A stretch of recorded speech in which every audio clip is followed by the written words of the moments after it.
لقمه وان أدى في رأيت سوداف كناف أتي يعني إنه نما توكي صادر كم يوم ما عرفت كلام كمان ممكن ده في يو ساليات بتاع No, no, no, no.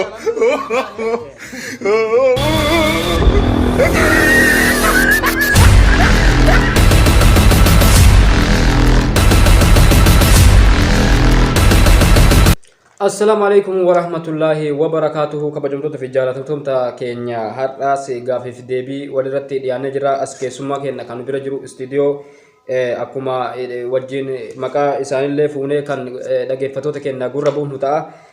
Asuma keessummaan keenya har'a kan istiidiyoo kanatti argameef waa'ee gaabii ilaalcha nu qabnu keessa waan nutti fakkaate kan gaafatuuf deemnu obboleessa keenya baga nagaan dhufte. baga nagaan adeemsis. Amin amin sudah baga nagaan dhufte. Haalli yeroo kanallee qorri maal fakkaata amma sa'aatii qurraati. Qorri kunoo mee akkam isin godhaa jira? Maali qorri yoo akkuma isin argaa jirtan kana qorri baay'ee ulfaataadha. Akkana isin hin jenna kan baay'ee waan namatti qorra uffata qorraa kana barbaachisaa amma beekani. Kabajamtoota fi jaallatamtoota keenyaa fi mee maqaa keetii fi iddoo dhaloota keetillee mee osoo nu ibsite irra wayyaadha gabaabsineetu mame. Galatooma kaayyeenis maqaan kiyyaa yoo Naasir Abdul Jabbaar Usmaan naan jedhani. Dhalataa guddina Arsii Asallaatti. Asallaan guddina taatu aanaa jajuutti dhalatoo. Maashaallah. Baga jiraattee baga sa'aatii kanaan si eegee gaafiif kennaa fi deebii nu deebisuu fi qophooftee jirta. Nullee si gaafii qopheessinee jirra. Maaliifuu itti qophiidha. Maashaallah. Gaafiin teennaa akkana jetti. Gaafiin isa duree tan jalqabaa fi namni yeroo hedduus gaafatu ture. Sa'aatiin kun sa'aatii qorraati. Sa'a qorraa kana keessatti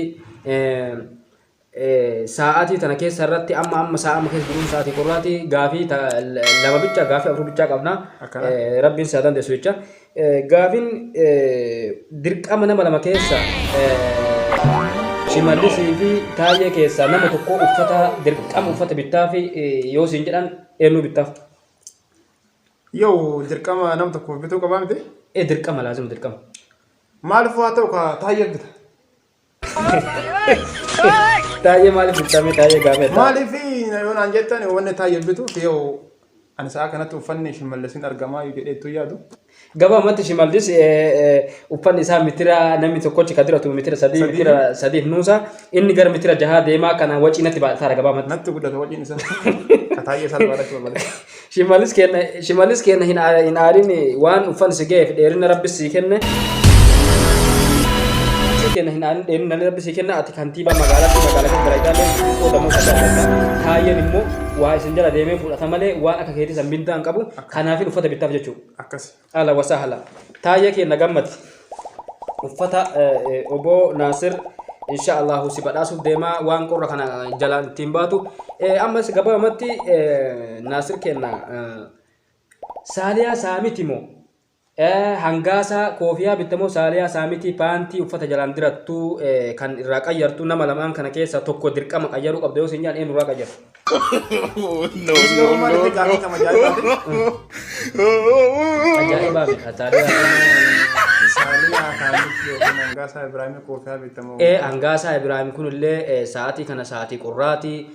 Mataan isaa akkuma tibeetutti irra hin jiru nama rifeensa hin qabne namni qoo rifeensa kana irra waan qabaatiin dhibee sammuutillee iskoort keest paari kan jedhamu tokko jira. Sammuu dhibeetiif qabamuuf qorra waan ofirraa hin dhidhisse gogaan namaa kun rifeensi kun kan wanti namarratti kalaqame waan adda addaa ofirraa ittisuudhaaf kanaaf ati yaani eenyu nama tokko keessaa dirqama. Yoo maaliif yoo saaliyaa bitaa? Saaliyaa hin jaalatta? Jechuun jaalanna osoo hin taane Amisi maaliif yeroo hedduu waan waltajjii deemtee waltajjii dhiira hedduun yeroo oolaniif shamarri dirqama waan barbaachisuuf sababa isaa irraa kan ta'e dirqama saaliyaa. La ati amma dhugaa rabbi dubbatu Naasir. Saaliyaa saamii jaalalallee beektii jaan. Mee jaalala saaliyaa saamii beektu kuni ati maal irraa beektame? Yoo akkuma beekamu saaliyaa saamii jaalatti. No. Kanaafin baantii bittaa jechuudha. Ni jaalata. Sanii jaalatti jettanii maali? Dhuguma himi achuu rakkoon qabu. Maaliif yoo hangaasanii tokkoffaa akka keessa deemaa qilleensa mataa isaanii saniin tuquun danda'u beektanii. Akka oromtichi mahimaa kee namtichi mataa qulluu keessa dhee jennaan Yalaafuu sabda moluuti yaa'isani. Namtichatu dhagaan qosh mataa keessa goonanii moluun ofirraa deebitee waan dhiigesee moluu akka qabatee naaniin dhiiga ofirratti agarree moluutii boruufuu si abdadhee jedhan mammaayis Oromooti kun hayyuun Oromoo lafa nu keette. Kanaafuyyuu saaliyaa bittaa jechuudha. Saaliyaa bitta. Not speak or cast the deck. Ati wanni ati laaf boota saaliyaa kan tamma hordoftoonni keenya baay'een sirra sitti rifatanii saaliyaa saamii woomesiin dhalaa taateef jaalataa yookaan fuulduratti illee jaalallee fa'aa kan godhatuuf deemuuf fa'aa fi dirqama akkasiitiif yoo na filatamee kan jedhullee as keessaa hordoftoonni keenya hin dhabamu. Asumatti mee dhaamsota hordoftoota keenyatti dhaamtummaa maaltu jira amma asumaan goolamna mee nuti. Nuti amma yoo dhaamsa uummata keenya dhaamuufi uummanni keenya akkuma isin argatan.